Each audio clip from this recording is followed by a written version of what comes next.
Whether you operate one forklift or thousands, one location or hundreds, the new My Toyota customer portal can help you optimize your operation and material handling equipment.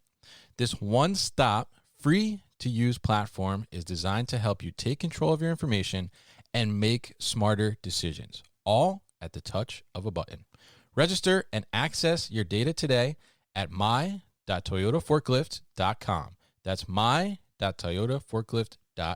So my name is Bernard Hoare from Hatio. Because of technology, because of digitalization, picking has been very efficient, right? It used to be, so let me give you an example, right? In one of the warehouses that we work in, 400,000 square feet warehouse, they've been in the business for 45 years, Kevin. And you know, for 45 years, a release order in the warehouse takes about 6 to 7 hours to complete picking, right? Suddenly, with the technology, the same release order list, right, takes about roughly 25 minutes, and they're done, they complete, right, and load in the truck, and in less than an hour, the truck is on the way to the other side. So now it becomes so efficient that they're able to tighten the SOPs even with the transporters. So yes, the warehouse real estate space is still limited. There's only like 3 trucks that's able to, 3 40-footer container that's going to be able to come in, and the rest have got to wait outside. But because it's become so effective, they've tightened up the SOPs and work with the transporters and say, hey, you know what? Let's have a every hourly, of you arriving to pick up the goods and go. Yeah. So we've seen footfall reduced, SOPs being tightened up. Even now the workers, the workers now do not So previously in most of the warehouses that we work with here, even like one of those that we work in Vietnam, these guys work through the night, right? Because they can't complete the order picking. So they work through the night, right? So, and then of course you talk about work-life balance, right? Well, I mean, I know this, it's a tough environment in a warehouse. So work-life balance doesn't really happen. But because of digitalization, right now, what we're seeing is that, the one thing that I realize that is very interesting to our customer experience team is, it's not about the boss being happy with us. It's actually the workers of the warehouse being happy with us. Because you know what? Right now, by 2 in the afternoon, slightly after lunch, work's done. Picking's done. Everything is loaded on a truck. It's ready to go. And the next round of picking is 8 o'clock tomorrow morning. So everybody can relax, do some replenishment, put things, arrange things back around. So that's where I think when you talk about safety in the warehouse, I think the well-being of the workers in the warehouse is very important. And many a times, I think the workers' frustration in a warehouse is actually a big problem that I think is a big challenge. How do you create warehouse superheroes? The answer is simple. With visual voice scan solutions from ProSensus. With record demand and labor shortages, warehouses need more effective workers and lightning-fast onboarding. Visual voice scan solutions from ProSensus enable warehouse workers to achieve superhero performance with up to 20% improved productivity and up to 99% accuracy. Hands-free barcode scanners from ProGlove paired with wearable mobile computers is just the beginning. Improved mobile interfaces with reduced keystrokes, easy-to-read screens, custom keyboards, voice-enabled interface, and more can be realized with ease on the leading WMS platforms. Sound too good to be true? Let us show you with our one-of-a-kind virtual demo. Visit prosensus.com to get started today. Again, that's prosensus.com to get started.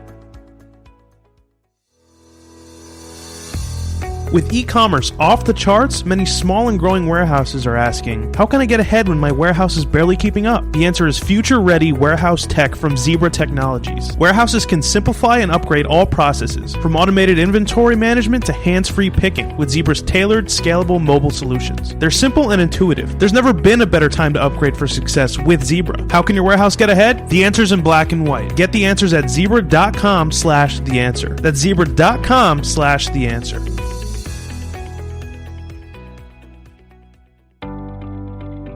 Fulfillment demand continues to skyrocket and outpace available labor. To keep up, warehouse operators are turning to flexible fulfillment solutions like 6 River Systems. Utilizing 6 River Systems' award-winning combination of collaborative robots, artificial intelligence, and operational expertise will make your associates and wall-to-wall fulfillment workflow more efficient. No new infrastructure, no change to warehouse layout, easy to deploy and scale, easy to train and retain associates, all at half the cost of traditional automation. Want to take your fulfillment operation to the next level?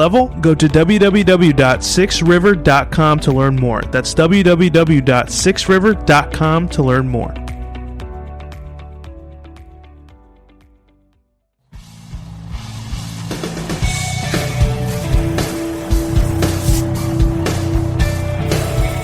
The New Warehouse Podcast, hosted by Kevin Lawton, is your source for insights and ideas from the distribution, transportation, and logistics industry. A new episode every Monday morning brings you the latest from industry experts and thought leaders. And now, here's Kevin.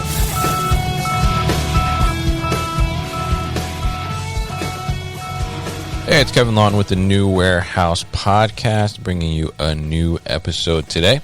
Today, I am joined by a guest. It is morning for him right now. It's night for me. He's all the way over in Kuala Lumpur, Malaysia. I'm going to be joined by Bernard Hoare. He is the co-founder and CEO at Hatio Group, which is focused on the supply chain and logistics space in the Southeast Asian market. So he's going to talk to us a little bit about Hatio Group, and he's also going to give us some insight into what's going on with warehousing and logistics in the Southeast Asian market, and a little bit too about why Kuala Lumpur is such like a hub in Southeast Asia for logistics as well. So Bernard, welcome to the show. How are you? Absolutely, Kevin. Good evening. I presume we're in different time zones. Yes, yeah. Good morning to you. Different parts of the world. Yeah. I hope all is going well then. Yes, definitely. So thank you for coming on the show and joining me here from all the way on the other side of the world. I guess basically it's very cool that we're able to connect like this due to technology. Yeah. And you're in the technology space. So you're co-founder and CEO at Hatio Group. So tell us first, what is Hatio Group? What do you guys do? So yeah, absolutely. Thanks, Kevin. So Hatio Group basically we run a cloud supply chain platform in Southeast Asia. So a little bit of backstory and history, very briefly, is that we were founded in 2012 in Seoul, in South Korea, together with my co-founder, Mr. Nam. And that was after we were acquired. Our last company was acquired by Samsung. And then we started Hatio. And that's where we got into we put our vision on the supply chain and logistics. So over the years in Korea, at that time in 2012, in the early days, we had the opportunity to work with the bigger boys like CJ Logistics, the Lazada mega centers in Shenzhen. We had the opportunity to basically help the iHerb.com set up their main distribution hub in APAC. So there was a lot of things happening around the logistics space. And we realized that the one key core of this was the warehouse, right? And there was a lot of opportunity, a lot of digitalization opportunity within the warehouse as the core, right? So if you look at the whole chain from the manufacturer to the warehouse and eventually to the last mile delivery, right? So in long story short, in circa 2018, we had the opportunity and the leadership of Hatio says, hey, I think it's time to leave the comfort zone. Let's go seek what they call a greener pasture, right? Apparently the grass is greener on the other side. Yeah. So at that point in time, 2012, so this is very interesting, right? 2012 to 2018, Hatio was about 6 years old. So in South Korea, I think there's this unwritten rule about startups where when you reach 7, so after 7 years old, you are no more considered a startup. You're like an adult. You're a teenager, right? You're no more a toddler. So at that point in time, the South Korean government has a huge vision, right, and a huge motivation agenda to basically help Korean companies expand out of Korea. And Southeast Asia was like the main focus of President Moon, right, at that time. So that's where we took the advantage to basically say, hey, and because I'm the Southeast Asian guy, right, in the team, so it was a natural move out from South Korea to Southeast Asia, and Malaysia being my home, it's like a homecoming for me as well, right? So naturally we based out in Kuala Lumpur. So that's how we started, and basically when we came to this market, and that's where we saw the opportunity to basically help these local SMEs in terms of these local warehouse operators here to get to the digitalization point, right? So if you imagine a running event, right? And on the starting block, all this while, for a good number of years, these warehouse operators, so imagine a whole bunch of warehouse business owners, right, a whole group of them at the running track, all trying to compete in that space, right? And you will be able to see only those multinets and MNCs at running at the track, right, with a warehouse management system, right? So these are the big boys that's, WMS and the e-commerce, as they move in the e-commerce space and all that we will talk about shortly.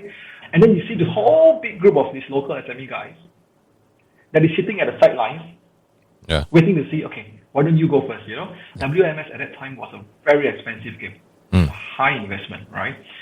So we saw that and we said, hey, look, you know what?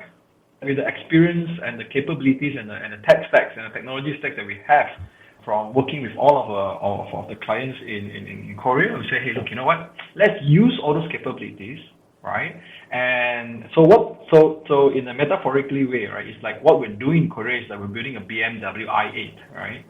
And the whole idea was to bring that BMW i8 to Southeast Asia and sell it at a Toyota price. So the whole idea really was make it affordable. So that now when it's affordable, all these local SMEs that were standing at the stand, at the side, waiting to get on the starting block and say, hey, all you guys go get on the starting block. Right now, I enable you to get on the starting block. Now, when you start running and whether you win the race or not is another story, right? That's another story for maybe another time to be told. So we say, okay, let's do that, right? So we made WMS and we totally turn it around and say, hey, look, WMS now becomes a SaaS model. And we put it on the cloud so that the scalability is there. And we make it super affordable. So WMS is no more an expensive game. It's no more a Rolls Royce, right? It is still a Rolls Royce functioning car. I would love to believe that. But at a Toyota price. Let's do that and get everybody to the digitalization point, right? So our mandate was so simple, right? Our mandate in Southeast Asia was really helping local SMEs digitize. That's about it, right? So yeah, that's a little bit of Hatio's backstory on how we came to Southeast Asia in a sense. Yeah, pretty interesting. And I like how you guys you recognize the opportunity in the space, and I love that you also recognize that there was a bunch of people there sort of thinking the same thing, but like you mentioned, like kind of scared to take that plunge because of that, and you guys kind of broke the mold a little bit and really kind of opened the door, and I think that's really interesting. And I think in a market like that where WMS, like you said, had such a high cost of accessibility to get into, being able to kind of be the first to open that up and make it more accessible at a lower cost really makes a huge difference, and I'm sure has made the market move even faster and also allowed for businesses to be more flexible and be able to operate in a better way. So before we go any further, you told me before we got started here, pretty interesting, Hatio. What does Hatio mean? Okay, so Hatio. So if you look into the Korean word dictionary, there's no such thing as Hatio, right? Hatio is a combination of a Korean word, and when you translate it, what it literally means is that it means big heart, big-hearted, right? So and I guess it really portrays, or rather, it's basically a very direct impression of my co-founder, Mr. Nam, right? So if you look at me, I'm 38 this year. Mr. Nam is 56. Okay. So we're not the kind of startup, or if I want to still consider myself a startup, we're not a startup that has all young co-founders behind the scenes. So my co-founder is like a fatherly figure to me as well. Yeah. But we work really well together. He looks really young. But the one thing that really shines through really is the very sincere and the very big heart that he has as my co-founder, that Mr. Nam has, and even to the extent. So let me share this story with you, which is, I think, is one point of worthy to note, right? Is that when we expanded in Southeast Asia, so that there's a lot of people that when they expanded, or rather when they look for other markets, the first thing they will do is set up a sales office, hire a whole bunch of salespeople, right? And capture the market, while the support and everything is still basically, the whole dev team is still, the whole technology is still at the home country. First thing we do here, that Mr. Nam, I remember when we sat down together and we were exploring Southeast Asian market, the first thing that we went out doing is, in Mr. Nam's words, is we are all in for Southeast Asian market, and the first thing we have to do is to basically train up Southeast Asian young people to be able to transfer the entire technology out. You see where the heart lies, right? It's about opening up to these guys and say, hey, because it's not only about capturing your economy and earning your money and taking it back, it's basically empowering your people as well. That's what we're doing as we speak currently, and as we're looking at very actively in the Vietnam market. We are also basically exploring into training up a big group of young Vietnamese people to basically take on the technology as well. So as we go, we empower not only the warehouses, the operators, but also the guys who build the product itself. Yeah, it's very interesting and definitely commendable there, and I can see where the name comes from, and I love that. You're thinking about kind of all aspects of the ecosystem there, from the people that, like you mentioned, not only the warehousing side and the operation side, but then also the people that are creating the technology, training them as well, and starting them young, which I think is a huge deal because it's difficult sometimes to get people that are younger interested in warehousing kind of stuff, so it's really, really good that you're doing that and getting them the training that they need to be able to do those types of things, especially with the technology, because technology is evolving so much in the warehousing space as well. So I'm curious now. I want to know a little bit about. I'm based here in New Jersey, but I want to know a little bit about what the logistics and warehousing market is like in Southeast Asia right now, because it sounds like from what you're saying, maybe I'm interpreting it wrong, but it sounds like you're saying that technology is kind of just starting to get infused into the warehousing space over there. We'll be back after a quick break. You hear a lot about supply chains these days, because if the past couple years have taught us anything, it's that an efficient, well-managed supply chain is absolutely critical to keeping businesses successful and consumers happy. I'm Will Haywood, and I host a podcast called All Business, No Boundaries, where we talk about supply chains, how they work, what happens when they don't, and the innovations that are redefining what's possible in the world of logistics. Join me for insightful interviews with thought leaders and industry experts. We discuss how optimizing supply chains can break down the barriers that are holding businesses back. That's All Business, No Boundaries by DHL Supply Chain. Listen and subscribe wherever you get your podcasts. Yeah, absolutely, Kevin. Let's see how. Let me try to put it in a more interesting way rather than just facts and data, right? Of course. Yeah. From a lot of research and out there in the markets, right? Like for example, Research and Markets reported, right, that back in 2017, Southeast Asia's third-party logistics market was about $36.4 billion, right? And with a growth expectations at a 5.5% CAGR, we're expecting for this market to grow up to $55.7 billion by 2025. Now, if you look at 2022 or 2021 right now, with the whole COVID-19 thing, we don't have 2020, right? Let's forget about 2020. 2021, I think we can also forget about 2021, right? Because everybody in 2020 says, let's hope for a better 2021. I think let's hope for a better 2022, hopefully. Yeah. And before we know it, it's going to be 2025. Now, the logistics space, the supply chain logistics space, and particularly the warehousing. I'll point it back to warehousing. But the logistics space in Southeast Asia is very, very vibrant. It's very, very interesting. Yes, COVID-19 has really upended the entire game here, the logistics industry here, the e-commerce boom, a couple of trends here and there. And basically, it's a very exciting space for Southeast Asia currently, right? Just yesterday morning at 8 in the morning, I woke up and the first thing I got on my phone was a partner. So these guys was our partner. They were basically in the pallet industry, right? These guys were selling pallets. They're one of the biggest pallet guys in Malaysia. And at 8 o'clock in the morning, I got a message from this guy and say, hey, Bernard, starting a warehouse space of 50,000 square feet. I don't have a client yet. I'm starting, and one of my friends told me that the most important thing in a warehouse space right now is to have technology, right? To have a WMS.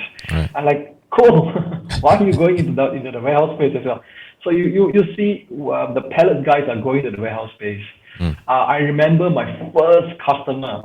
My customer number 2 in Southeast Asia back in 2018, right? Circa 2018. My customer 002 was a cold room warehouse of 40,000 square feet, right? And these guys have never never operated a warehouse before.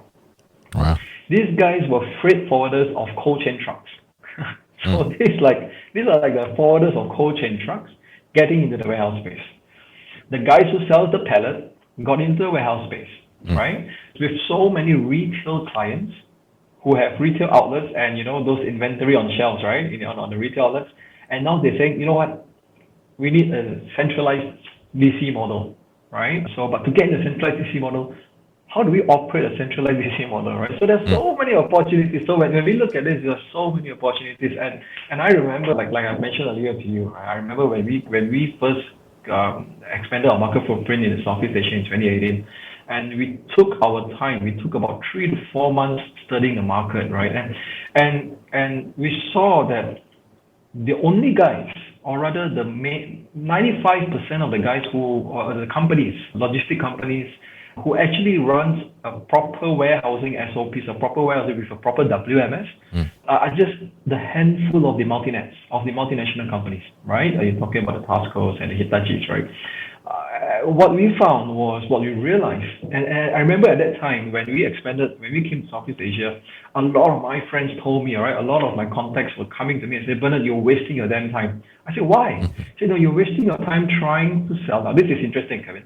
You're wasting your time trying to sell WMS to a Chinaman, a software to a Chinaman, right? And they're referring to all these local SMEs, right? Because as we study the market, we realize that there is a long tail. There's a whole market of these local SMEs, local small medium enterprises, that is still running on manual pen and paper Excel spreadsheets, right? And we look at it like, hey, this is where the real opportunity is. This huge addressable market, right? Yeah.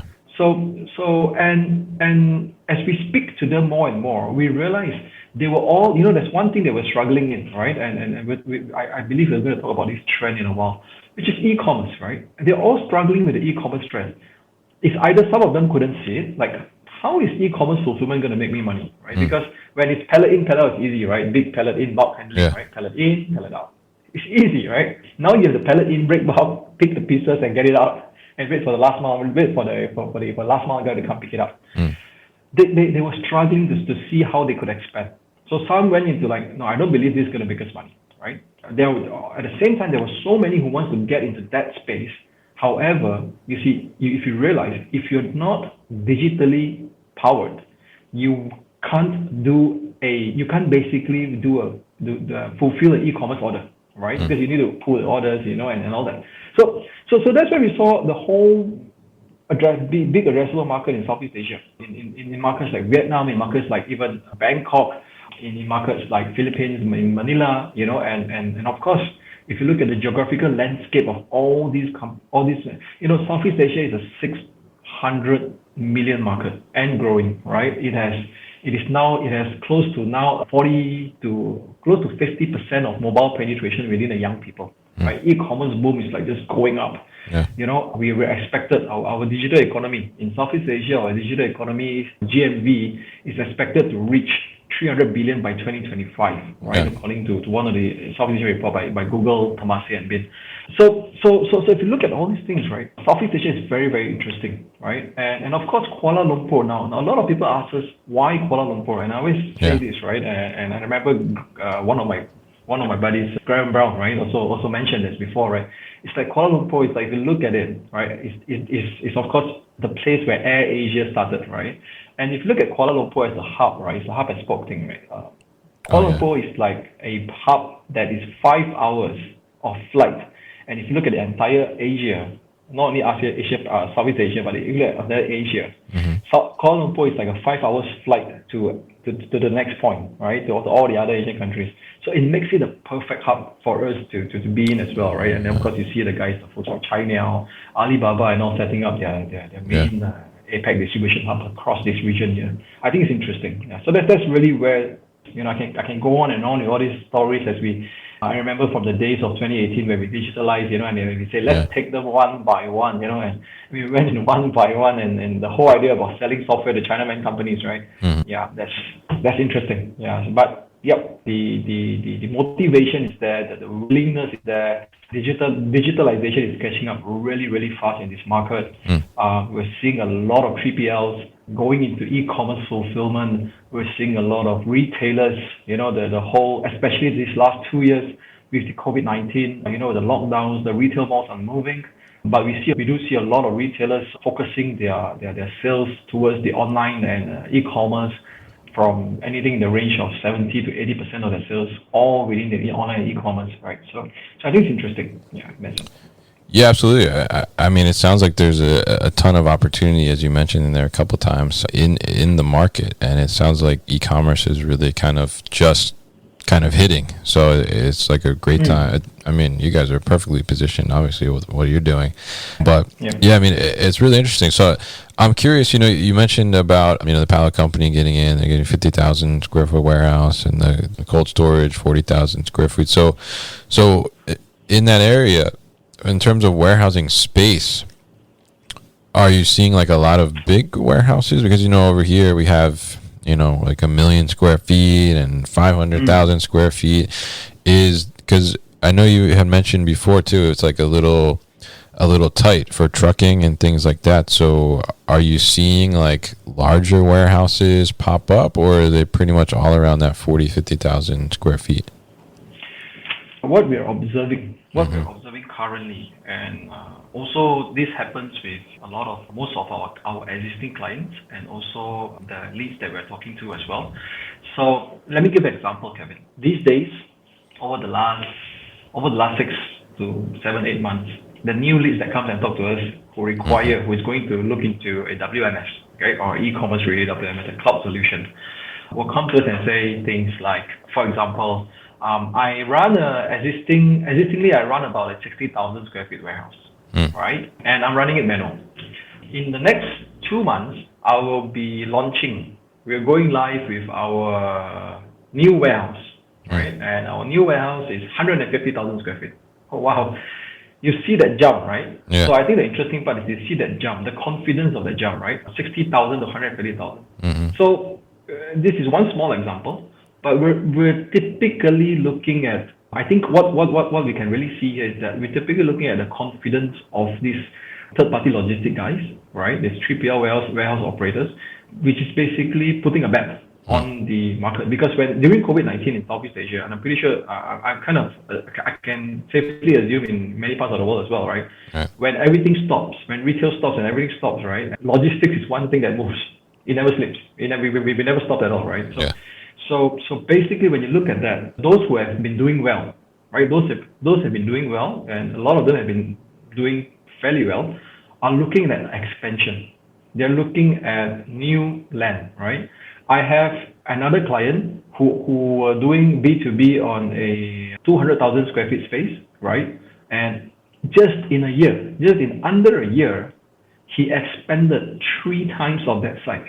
Wow. And the 3 times of that size, Kevin, is expanded into just specifically for e-commerce fulfillment. Oh, wow.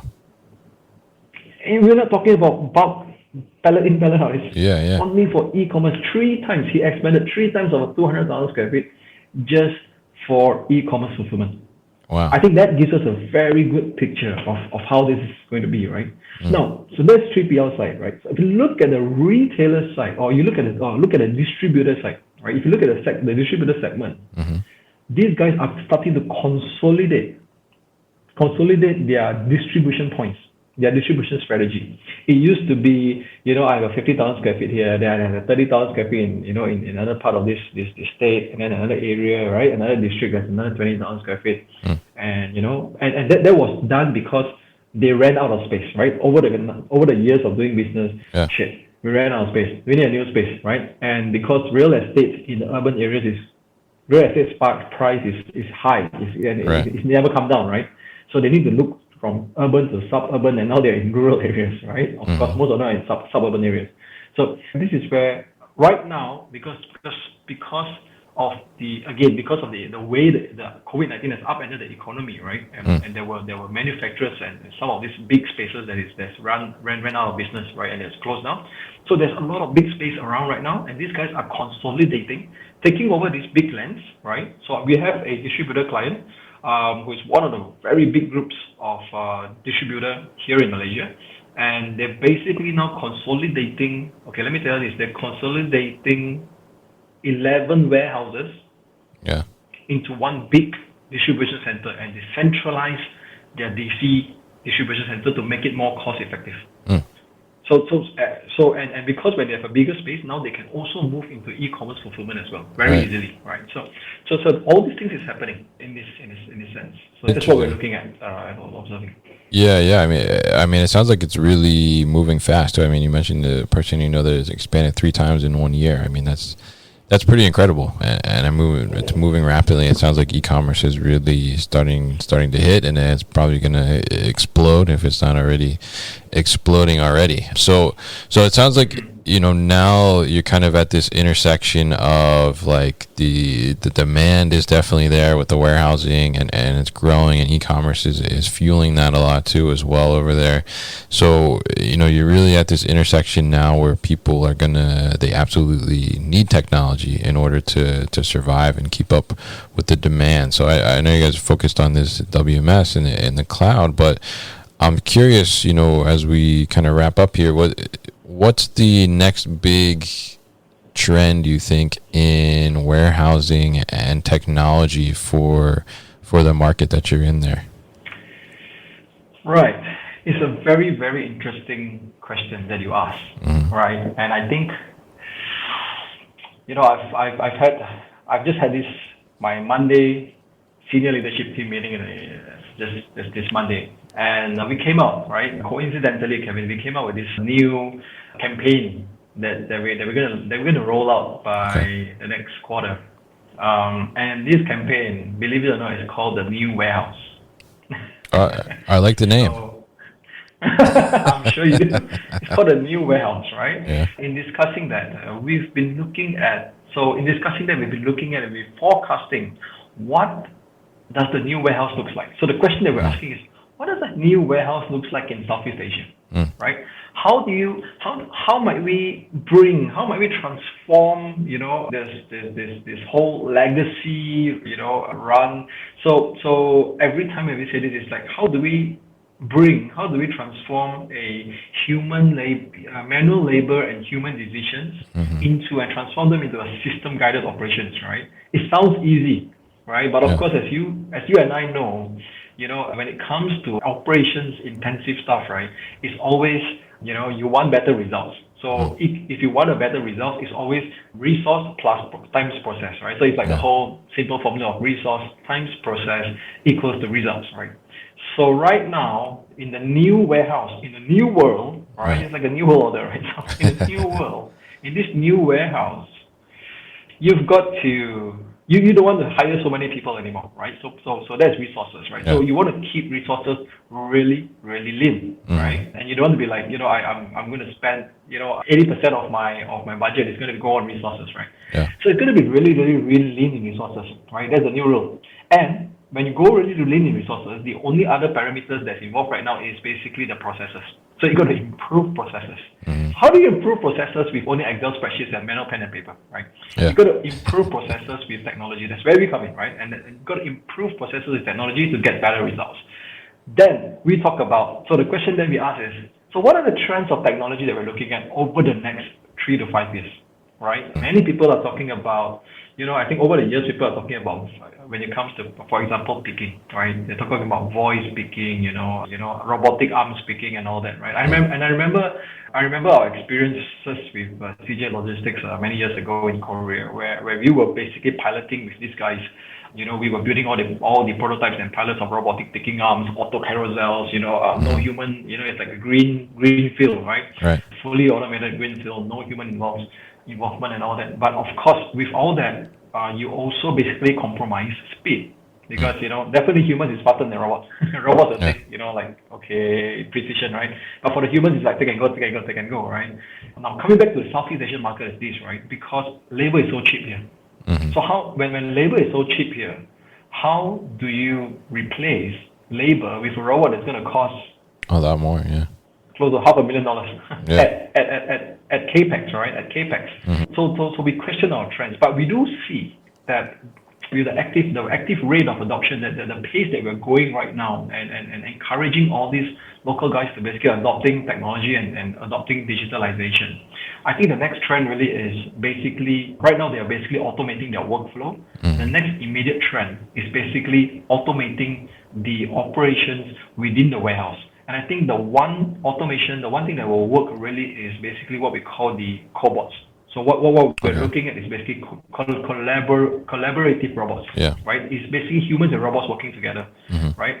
Of course, when you talk about robots, immediately in our mind it's like, oh, okay, there's this, high-flying stuff, everything's automated, there's a lot of, all these metal arms moving left and right? Yeah. But it's really not that, right? I mean, we wish it was that. We wish it was what we see in Men in Black and Star Wars, but it's really not that, right? It's really still humans basically working together with all these automated machines, right? Of course, there will be more and more people adopting things like automated guided vehicle and all that. But I think that the one key thing here that will drive and that will basically drive the adoption of all these things within a logistics operation is e-commerce.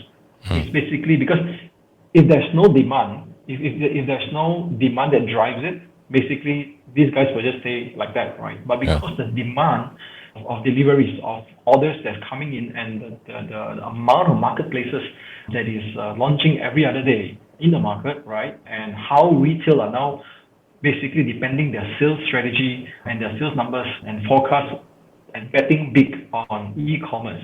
This is definitely going to drive the way, and it's going to change, like it or not, it's going to change the way the logistics players transform their warehouse into the new warehouse.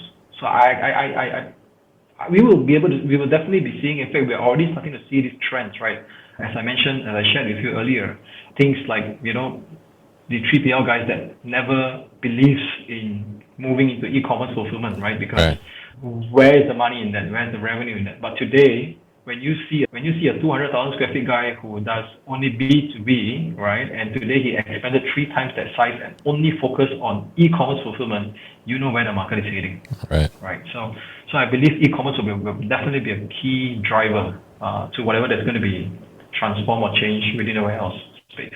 Yeah, without a doubt. I mean, I think you see it in different markets as well. I mean, certainly here, in America, e-commerce has just, warehousing and fulfillment has just exploded with e-commerce. I mean, it was, big before, but now it's gotten even bigger. And like we've been saying, the demand is going to drive the demand from the companies to get the technology. Because as you mentioned, you want to reduce those resources and labor and try and do things as efficiently and better as possible. So really interesting stuff. And, it's always interesting to learn about the other markets around the world too, because, it's, I guess here, we have so much technology going on and things like that. And, you forget that, other countries are, and regions in the area, they're just getting to this e-commerce boom. So it's interesting to see how it's happened here and now, and also how it's like happening in other parts of the world and it's starting to explode. So I really appreciate you coming on the show, Bernard, and talking about this with me, and really interesting to learn about this. And I can't wait to stay in touch and continue to learn about how the Southeast Asia market is continuing to grow in the warehousing space, and definitely interested to hear how the new warehouse campaign goes. I will say I'm a big fan of the name. Looks like there's a co-branding there. Yeah. So Bernard, thank you so much for coming on the show. How can people find out more information about Hatio? Sure. You can visit us at our website at hatio.asia. That's hatio.asia. You can find us there, or you can find me on LinkedIn, Bernard Har, and I'll be happy to connect. And once again, Kevin, thank you very much for staying up over there at New Jersey to do this call with me. I really appreciate it, and I hope you stay safe and all is well there. Yes. Thank you very much. And we'll definitely put those links so people can connect with you on the newwarehouse.com as well. So Bernard, thank you once again for your time. You've been listening to the New Warehouse Podcast with Kevin Lawton. Subscribe and check us out online at thenewwarehouse.com.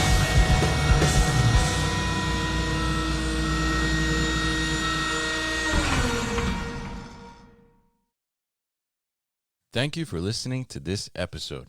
If you want more content from the new warehouse, check out our new video series called All Hands on LinkedIn. Just search for the new warehouse on LinkedIn and follow along.